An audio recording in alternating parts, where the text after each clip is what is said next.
En début de semaine, le sourire éclatant de Romy, d'Oron et Émilie a envahi les écrans du monde entier.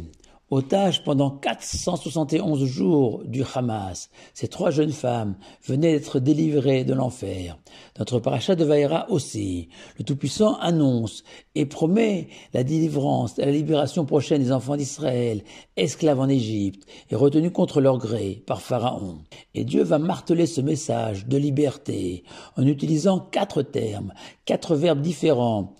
Votseti, Veitzalti, Vegalti, Velaakarti. Littéralement, et je vous ferai sortir, je vous sauverai, je vous délivrerai, et je vous prendrai. Ces quatre verbes qui correspondent, comme vous le savez tous, aux quatre verres de vin que nous buvons le soir de Pessah. De nombreuses interprétations symboliques ont été proposées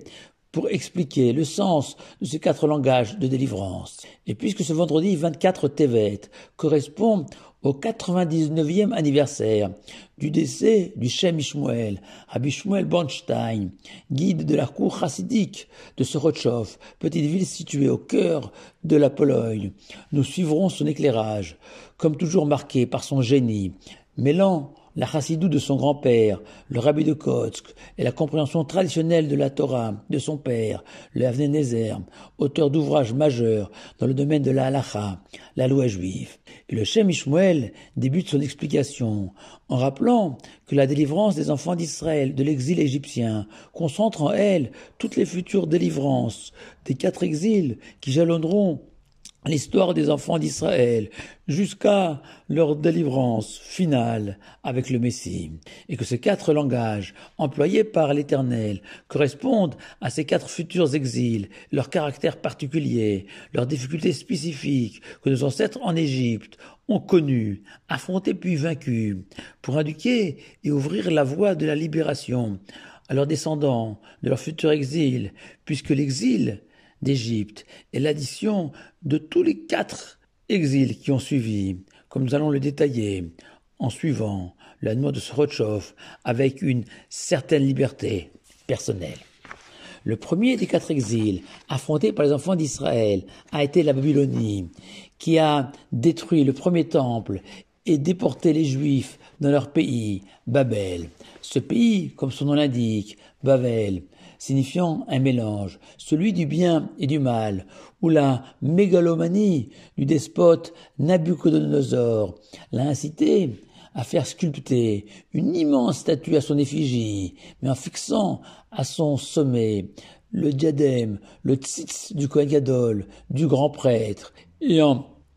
proclamant les deux premiers des 10 commandements, « Je suis l'Éternel ton Dieu, et tu n'auras pas d'autre Dieu que moi », à l'instar de la génération de la tour de Babel, où les hommes, dans le même souffle, reconnaissaient l'infinie grandeur du Tout-Puissant, mais s'imaginaient capables de le défier, et que dans cet état où le mal et le bien sont à ce point mêlés, la solution est donnée par le premier des quatre termes de la délivrance, Votseti, signifiant « je ferai sortir le bien du mal, je vais l'extraire ». Et le Shem Ishmuel va rajouter une merveilleuse remarque en indiquant que le premier décret de Pharaon contre les enfants d'Israël, imposant de fabriquer des briques issues d'un mélange d'eau, d'argile et de paille, correspond à la Babylonie, ce pays de tous les mélanges. Puis, après les Babyloniens, les enfants d'Israël sont tombés sous la coupe des Perses et des Mèdes, ces royaumes qui ont été les premiers à imaginer la fameuse solution finale, reprise par les nazis, cette tentative d'exterminer tous les juifs de la terre, comme l'a projeté Haman et son complice Assuérus, Achashvérosh, tel que nous le raconte la reine Esther dans sa Megillah,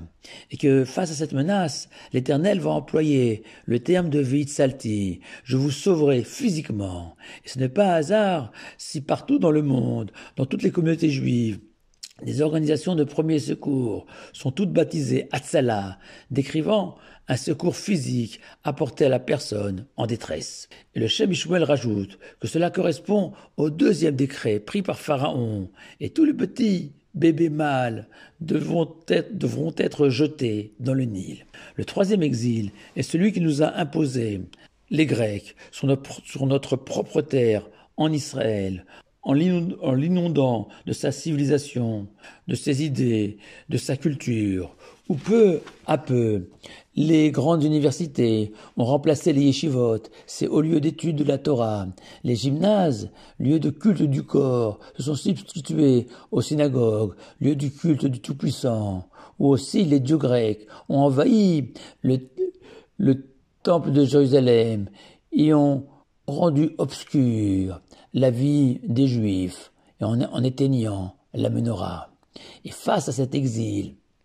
Dieu emploie le verbe vegalti, je vous délivrerai, comme un homme perdu dans le noir, auquel il manque la lumière pour retrouver ses repères et son chemin. Cette fête de Hanouka, où nous rallumons ces lumières pour balayer l'obscurité grecque. Et cela correspond au décret de volontairement laisser vivre les petites filles des enfants d'Israël pour mieux profiter de leur chair, à l'instar de ces Grecs, amoureux de tous les plaisirs, qui imposaient aux filles d'Israël des relations interdites. Enfin, le quatrième et dernier exil est le nôtre, dominé par Rome et ses avatars, qui ont bâti un monde fondé sur un rapport de force, où le plus fort, le plus riche, le plus puissant a droit à tous les honneurs, tous les bonheurs, toutes les joies, et le pauvre, le faible, le défavorisé par la vie, est condamné à souffrir toute son existence, et que dans ce monde si injuste, la Torah et son étude constituent la seule réponse, dessinant un autre monde possible, celui où le savoir, la piété, les qualités morales sont les véritables valeurs d'une vie heureuse et accessible à tous, riches ou pauvres, forts ou faibles, puissants ou vulnérables. Et cela correspond au quatrième terme de la délivrance, Velakarti, renvoyant à ce mariage au mont Sinaï, avec comme wedding planner l'Éternel, où les enfants d'Israël ont épousé, ont pris la Torah pour en faire leur mode de vie, leur idéal, à l'opposé de toutes les valeurs de Rome. Et le Shem Mishmuel, toujours lui, indique que ce quatrième et dernier exil renvoie au décret de Pharaon, privant les enfants d'Israël de paille et d'eau, les contraignant à aller en chercher eux-mêmes